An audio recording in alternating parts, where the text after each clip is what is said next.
I just discovered my shy coworker has been secretly running the company's anonymous complaint account that got our toxic boss fired for 2 years. I've worked with Emily, the quietest person in our marketing department. She barely speaks in meetings, eats lunch alone, and turns bright red whenever anyone asks her a direct question. Examen just assumed she was painfully shy. Last Friday, our notoriously awful boss Regina was suddenly fired. For months, an anonymous Instagram account called Toxic Tales at Tech Corp had been posting detailed stories about Regina's abusive behavior, spurts of inappropriate texts, recordings of her screaming at employees, and evidence of her taking credit for others' work. The posts went viral within our industry, and corporate finally investigated.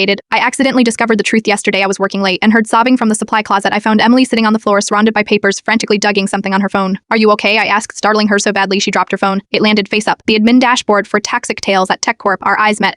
"Please don't tell anyone," she whispered. "You're behind the account that got Regina fired?" I couldn't believe it. The account was bold, confrontational, and brilliantly strategic. Everything Emily wasn't. She nodded, wiping tears. "Regina threatened to fire me last year after I requested time off for my mom's surgery. I started documenting everything. Other employees began sending me evidence too. But you can barely speak in meetings," I said, still processing. "That's why no one suspected me," she replied with a small smile. "Regina always said I was invisible." She was right. I sat beside her. "Why are you crying? You are literally our office hero. Corporate wants to meet the account owner tomorrow. They're offering me a position on the ethics committee." Her voice trembled. "I'll have to speak in front of the entire executive team this morning." I watched Emily walk into that meeting. She wore a bright red blazer instead of her usual gray cardigans. When she returned 3 hours later, the entire office fell silent as she walked to her desk. "What happened?" I whispered when she passed my cubicle. Emily smiled, not her usual timid smile, but something confident and new. "They asked who helped me run such a sophisticated campaign," she said. "I told them I did it alone because no one ever pays attention to the quiet ones." She placed a new business card on my desk. "Emily Chen, Director of Internal Communications and Employee Advocacy. The quiet ones are watching everything."